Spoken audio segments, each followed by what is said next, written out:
Good morning friends. Basic mathematics में आप लोग का स्वागत है। इस वीडियो में हम लोग पढ़ेंगे नंबर सिस्टम के बारे में। इससे पहले कि बहुत सारा वीडियो डल चुका है यूट्यूब पर, आप लोग नहीं देखे हैं तो जाकर जल्दी से देखिए। उस पर बेसिक कंसेप्ट का हम लोग पढ़ रहे हैं, बहुत सारा वीडियो डला हुआ है, ठीक है। हर चैप्टर से हम लोग स्टार्ट कर दिए हैं। इसमें हम लोग पढ़ेंगे टाइप्स ऑफ नंबर। नंबर क्या होता है, नंबर कितने प्रकार के होते हैं। सपोज इसमें लिखा हुआ है टाइप्स ऑफ नंबर। नंबर में हम लोग पढ़ेंगे whole number, natural number, even number, odd number, perfect number और सब नंबर के बारे में थोड़ा सा ब्रीफ देखेंगे इसमें, ओवरव्यू। बेसिकली इसमें क्या है, सपोज होल नंबर दिया। होल नंबर किसको बोलते हैं? होल नंबर का मतलब पूर्ण संख्या। इसको हिंदी में बोलते हैं, होल नंबर को बोलते हैं पूर्ण संख्या, याद रखिएगा। और नेचुरल नंबर को बोलते हैं प्राकृतिक संख्या। होल नंबर पूर्ण संख्या वो होता है जो संख्या जीरो से स्टार्ट हो। संख्या जो जीरो से स्टार्ट हो, लाइक 0 1 2 3 4 लास्ट तक जाएगा, अनंत तक जाएगा, इसको बोलते हैं होल नंबर। कंडीशन सिर्फ ये है कि जीरो से स्टार्ट होना चाहिए, ठीक है। नेक्स्ट वन है नेचुरल नंबर, प्राकृतिक संख्या। प्राकृतिक संख्या वैसी संख्या है जो number which starts from the 1। ये 1 से स्टार्ट होगा। प्राकृतिक संख्या 1 से स्टार्ट होता है और होल नंबर आपका 0 से स्टार्ट होता है। बस इतना ही डिफरेंस है। 1 2 3 4 5 6 या लास्ट तक अनंत तक ये इंडेफिनिट तक जाएगा। ये हो गया आपका नेचुरल नंबर, ठीक है। इसको नेचुरल नंबर को आप हिंदू अरेबिक नंबर भी बोलते हैं। कहीं कहीं एग्जाम में इसको देखने को मिलता है कि हिंदू अरेबिक नंबर, जिसको हम लोग बोलते हैं नेचुरल नंबर, ये स्टार्ट होता है 1 से, 1 2 3 4 लास्ट तक, ठीक है। इवन नंबर, इवन नंबर किसको बोलेंगे? इवन नंबर को हिंदी में बोलते हैं सम संख्या। सम मतलब क्या होता है? बराबर, दो। All number which is multiples of 2। ये क्या है? दो का, यस यस समझिए कि दो से डिवाइड हो सके। दो से डिवाइड होने वाला हर संख्या ये आपका सम संख्या होगा, इवन नंबर होगा, ठीक है। ऑड नंबर ये हो गया आपका विषम विषम संख्या।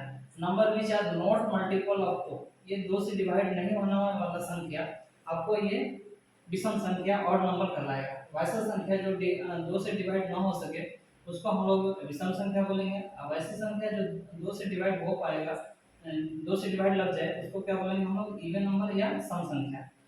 अगला में है, नेक्स्ट आपका है परफेक्ट नंबर। परफेक्ट नंबर किसको बोलते हैं? A number for which sum of all its factor is equal to that number. मतलब कोई एक संख्या दिया है, सपोज 6 दिया है, ठीक है। ये 6 दिया है और ये 8 दिया है, और ये परफेक्ट नंबर है या नहीं, इसको पता करने के लिए पहले इसको फैक्टर करेंगे। फैक्टर कैसे? इसको तोड़ेंगे। तोड़ेंगे तो सबसे पहले छोटी संख्या है 1, 1 से भी कटेगा, 2 से कटेगा, 3 से कटेगा, 6 तो है ही। तो 6 को छोड़ के बाकी इस संख्या को, इसका फैक्टर ये है, और इसको जोड़ने के बराबर यदि ये आता है, सपोज 1 + 2 + 3 करेंगे, अगर इसको जोड़ने के बाद ये 6 आएगा तो ये परफेक्ट नंबर होगा, अदरवाइज ये परफेक्ट नंबर नहीं होगा। तो इसका फैक्टर जब किए तो 1 2 3 आया, ठीक है। तो जब इसको ऐड करेंगे तो 6 आएगा, इसका मतलब ये परफेक्ट नंबर है। 8 को लेंगे, 8 को लेंगे तो इसको फैक्टर जब करेंगे तो 1 से कटेगा, ये 2 से कटेगा, 3 से नहीं कटेगा, 4 से कटेगा, 4 के बाद डायरेक्ट 8 से कटेगा। तो 8 को छोड़ के बाकी अगर इसको जोड़ेंगे तो 4 2 6 6 1 7, इतना बराबर नहीं आया, अगर इसके बराबर नहीं आया तो समझिए कि ये परफेक्ट नंबर नहीं है, ठीक है। उसके बाद देते हैं 24। 24 को जब फैक्टर करेंगे, सपोज 1 से भी कटेगा, 2 से कटेगा, 3 से कटेगा, 4 से, मतलब जितना भी संख्या से कट सकता है उसको फैक्टर करेंगे और लास्ट में इसको सबको जोड़ेंगे। इसको 24 आना चाहिए, तो इसको जोड़ने के बाद ये 24 से ज़्यादा आ रहा है, इसका मतलब कि इसके बराबर नहीं आ रहा, तो ये आपका परफेक्ट नंबर नहीं होगा, ठीक है। उसके बाद देंगे 28। 28 को जब हम लोग फैक्टर करेंगे तो 1 से कटेगा, 2 से कटेगा, 4 से कटेगा, 7 से, 14 से, डायरेक्ट उसके बाद 28 से। 28 को छोड़ के जब इसको जब जोड़ेंगे तो 14 + 7 + 4 + 2 + 1 करेंगे तो ये आ जाएगा 21 28। इसका मतलब ये परफेक्ट नंबर है। परफेक्ट नंबर का सिर्फ यही कंडीशन है कि सबको फैक्टर करेंगे, ये जिस नंबर का हमको परफेक्ट नंबर चेक करना है तो उसको हम पूरा फैक्टर करेंगे और लास्ट संख्या को छोड़ के, मतलब ये वाला 6 को छोड़ के जितना भी संख्या दिया हुआ है सबको जोड़ेंगे। सबको जोड़ने के बाद यदि इतना आता है तब समझिए कि वो परफेक्ट नंबर है, अदरवाइज वो परफेक्ट नंबर नहीं है। नेक्स्ट में हम लोग देखेंगे, नेक्स्ट में आपका कंपोजिट नंबर, भाज्य संख्या। भाज्य संख्या किसको बोलते हैं? भाज्य संख्या और भाज्य संख्या इंटीजर क्या होता है, ठीक है। इस सब चीज़ को देख के क्लियर करेंगे। उसके बाद हम लोग पढ़ेंगे composite number. Composite number. Composite number को क्या बोलते हैं हम लोग? भाज्य संख्या। ये हो गया भाज्य संख्या। ठीक है, इसका डेफिनेशन क्या है? इसमें सिर्फ यही है डेफिनेशन कंपोजिट नंबर के लिए। Number having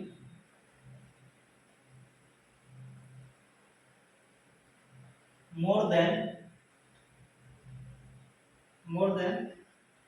two factors। वैसा संख्या जिसका फैक्टर दो या दो से ज्यादा हो, उसको हम लोग क्या बोलेंगे? भाज्य संख्या। सपोज 4 हो गया, 6 हो गया, 8 हो गया, 9 हो गया, 10 हो गया।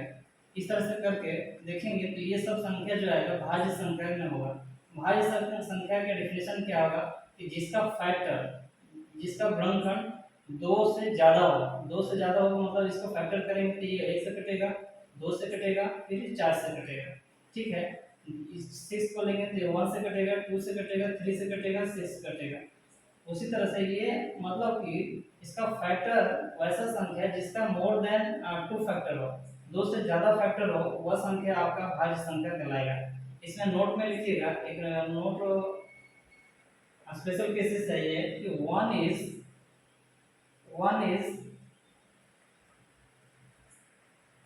neither a prime number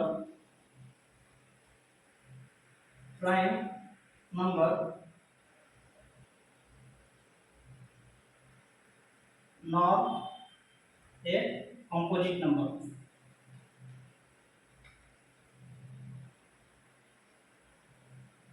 ये जो है वन नेदर ए प्राइम नंबर, ये प्राइम नंबर भी नहीं है, मतलब भाज्य संख्या भी नहीं है और ये भाज्य संख्या भी नहीं है। वन क्या है? वन को हम लोग देखे थे नेचुरल नंबर में। नेचुरल नंबर 1 से स्टार्ट होता था, 1 2 3 4 5। तो ये वन का जब स्पेशल केस में आएगा तो one is nether A prime number और नॉट ए कंपोजिट नंबर। ना ये भाज्य संख्या है और ना ही अभाज्य संख्या है। नेक्स्ट में देखेंगे कंपोजिट नंबर हो गया, अगला में है आपका प्राइम नंबर, अभाज्य संख्या। अभाज्य संख्या किसको बोलेंगे? नेक्स्ट टाइम है prime number.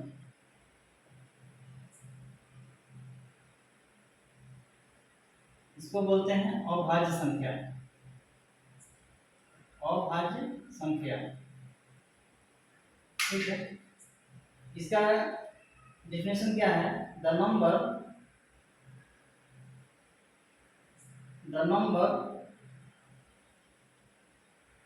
other than 1 whose only factor are 1 and the number itself।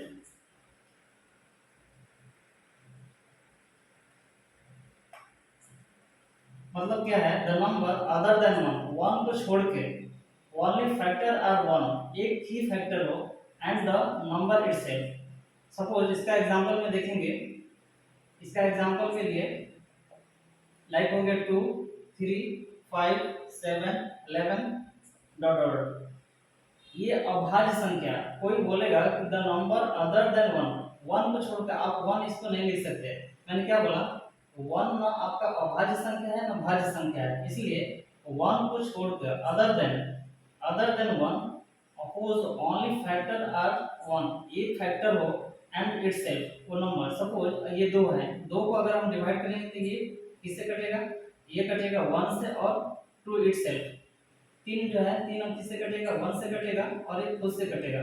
5 ये 1 से कटेगा और ये खुद से कटेगा। इसका मतलब वैसा संख्या जो 1 से कटे या खुद से कटे उस संख्या को हम लोग क्या बोलेंगे? अभाज्य संख्या बोलेंगे। ठीक है, इसमें एक नोट लिखेंगे, नोट लिखवाते जा रहे हैं, इसको आपको एग्जाम बेसिस पर काम आएगा। इसमें नोट में क्या है कि नोट में लिखेंगे 2 is the smallest prime number which is even. ये क्या है? दो जो है, दो एक अभाज्य संख्या है। दो क्या है, हमेशा याद रखिएगा, दो एक अभाज्य संख्या है जो कि ये आपका इवन है, मतलब सम संख्या है। बाकी दो के छोड़ के जितने भी अभाज्य संख्या आएंगे वो विषम संख्या होंगे। लेकिन दो क्या है, दो से यहाँ स्टार्ट किए थे हम लोग, 2 3 5 7 11 ऐसे करके। 9 नहीं होगा, 9 9 क्यों? क्योंकि ये 1 से कटेगा, 3 से कटेगा, 9, ये मोर देन आपका 2 फैक्टर हो जाएगा।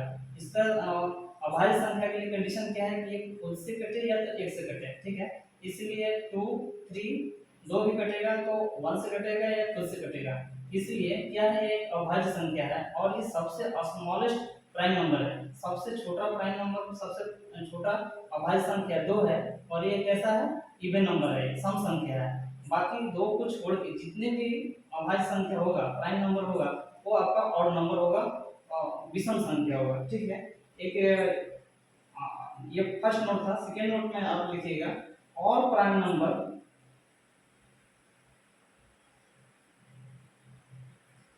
प्राइम नंबर इज ऑड, ठीक है। नंबर एक्सेप्ट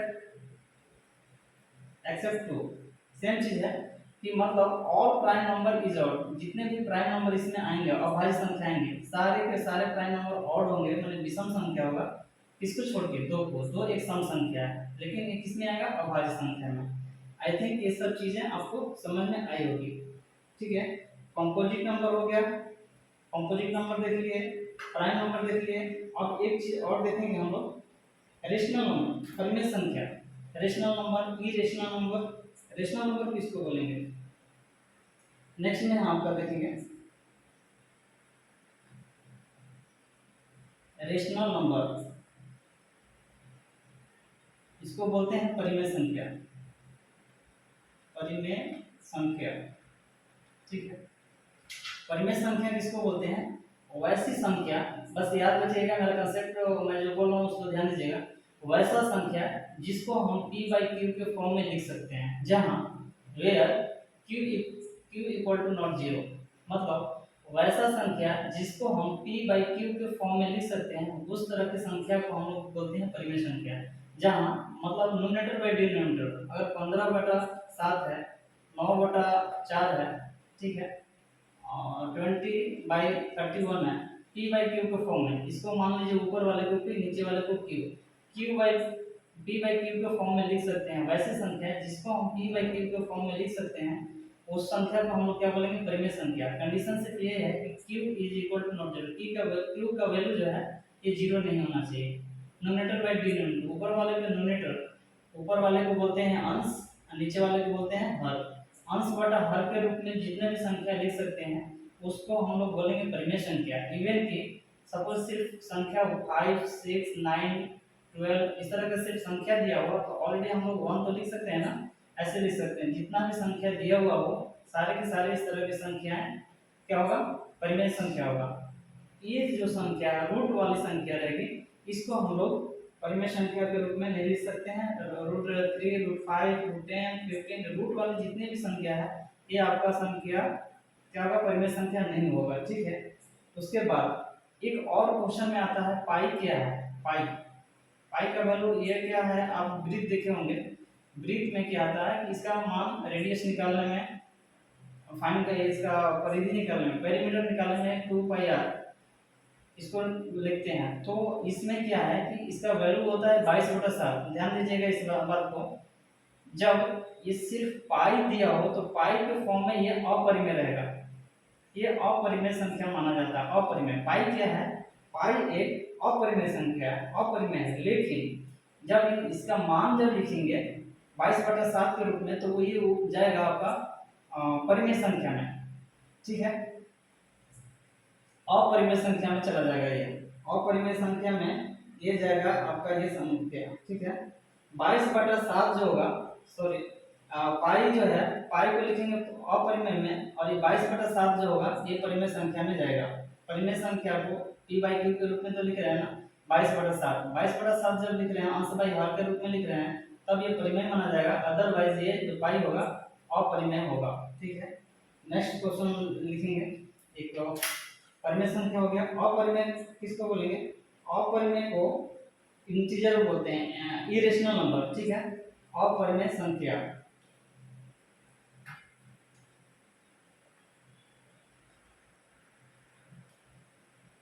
इरेशनल नंबर, अपरिमेय संख्या, अपरिमेय संख्या। ठीक है, इसका कंडीशन क्या है? अपरिमेय संख्या, अपरिमेय संख्या को जिसमें हम p बाई क्यूब के रूप में न लिख सकें, लाइक बता दिया ऑलरेडी हम √5, √10, √15, इस तरह का जो जितना भी संख्या रहेगा ये अपरिमेय कहलाएगा। और उसी में से पाई भी एक आता है जो कि यह क्या है? अपरिमेय है। ठीक है, यह क्या है? अपरिमेय है। लेकिन जब इसका वैल्यू लिखते हैं 22/7 तो ये आ जाता है आपका p बाई क्यूब के फॉर्म में, जो ये क्या है? परिमेय संख्या है। ठीक है, इतना ध्यान दीजिए, एग्जाम में डायरेक्ट पूछता है कि पाई क्या है। पाई एक अपरिमेय संख्या है, 22/7 क्या है? ये आपका परिमेय संख्या हो गया। ठीक है, और एक और क्वेश्चन लेते हैं इसमें, इंटीजर क्या होते हैं? पूर्णांक किसको बोलते हैं? पूर्णांक के बारे में देखिएगा, छोटा छोटा चीजें हैं जो कि कंफ्यूजन दूर करेंगे। इंटीजर, इंटीजर को क्या बोलते हैं? पूर्णांक। ठीक है, इंटीजर को हम लोग बोलते हैं पूर्णांक। पूर्णांक किसको बोलते हैं? पूर्णांक के कंडीशन में आता है आपका क्या क्या आता है? आता है होल नंबर, होल नंबर आ गया। ठीक है, और जितने भी निगेटिव संख्या है, निगेटिव आइदर पॉजिटिव संख्या, पॉजिटिव नंबर।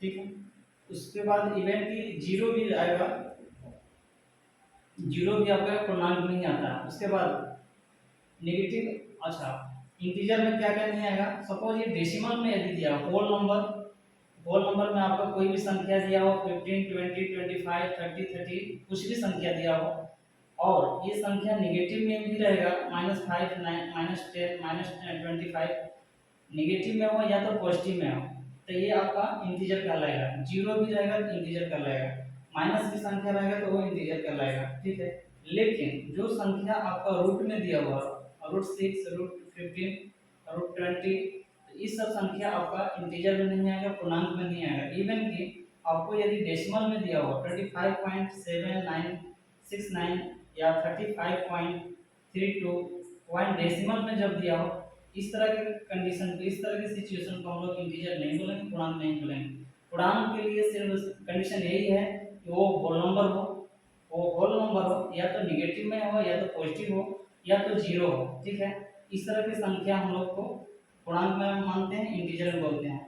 बाकी यदि ये स्क्वायर रूट में जब भी आता है, स्क्वायर रूट में जब भी आएगा, स्क्वायर रूट में हो, डेसिमल में हो, इस तरह की संख्या को इंटीजर नहीं बोला जाता है। ठीक ठीक है, और एक चीज मैं बताना चाह रहा था इसमें, नंबर सिस्टम को लाइन पर दिखाने के लिए, सपोज ये बाउंड्री लाइन है, ये आपका बाउंड्री लाइन है। ठीक है, इसमें आप क्या हो गया? जीरो। कुछ बच्चे लोग क्या करते हैं? कंफ्यूज रहते हैं इसमें किस लिए 1 2 3 4 5 6 7, यदि ऐसे लिख दिया जाए 3 4 5 6 7, ये आप इधर है आपका पॉजिटिव और ये हो गया जीरो और इधर हो गया नेगेटिव 1 2 3 4 5 6 7, -1 -2 -3 -4 -5। ठीक है, तो देखिए इस लाइन पर, इस सेंट्रल लाइन को मान लेते हैं यदि जीरो, जितना ही लेफ्ट साइड में हम लोग बढ़ेंगे, ठीक है, जितना ही लेफ्ट साइड में बढ़ेंगे उतना ही आपका क्या होगा? ये इसका वैल्यू घटते जाएगा। सपोज यदि कोई बोल रहा है कि -5 बढ़ा है या -1 बढ़ा है, तो जो आदमी नहीं जानता है वो बोलेगा कि ये -5 बढ़ा है, लेकिन ये गलत है। ये आपको नेगेटिव टू पॉजिटिव की ओर बढ़ना है। जैसे ही नेगेटिव टू पॉजिटिव की ओर बढ़ेंगे उसका वैल्यू क्या होगा? आपका बढ़ेगा। सपोज ये -5 है, ये -2 है, -5 है, -3 है, -5 है, 1, इवन ये जीरो से भी ये छोटा है। ध्यान दीजिएगा, ये -5 बड़ा है या जीरो, तो ऑलवेज क्या होगा? जीरो बड़ा होगा। ठीक है, ये जितना ही नेगेटिव में रहेगा, -29 है और ये आपका 2 है, सपोज इसमें बड़ा कौन है, तो ये ऑलवेज क्या है, ये ट्रू बड़ा है।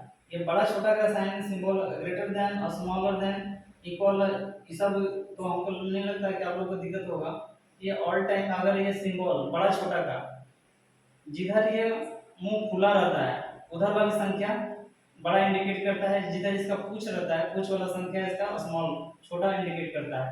सपोज ये -27 है और ये आपका 4 है, तो आपका इसका सिंबल देना हो ये ग्रेटर देन, इस तरह का लेस देन ये हो गया, तो इसमें कौन सा सिंबल डालेंगे, इसमें से दोनों में से इसमें कौन सा रहेगा।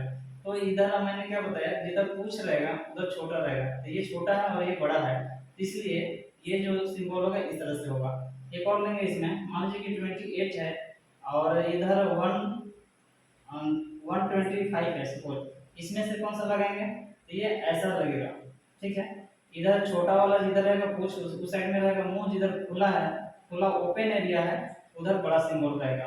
ठीक है, इसमें इस तरह के हम लोग बहुत चीज़ कंफ्यूजन दूर किए। इसमें और एक तरह के 1-2 वीडियो और लेंगे इसमें का। ठीक है, इसमें आपका नंबर सिस्टम में जितने भी क्वेश्चन बनेंगे सब लगभग हम लोग क्लियर करेंगे। ठीक है, आज के लिए इतने रखते हैं, धन्यवाद।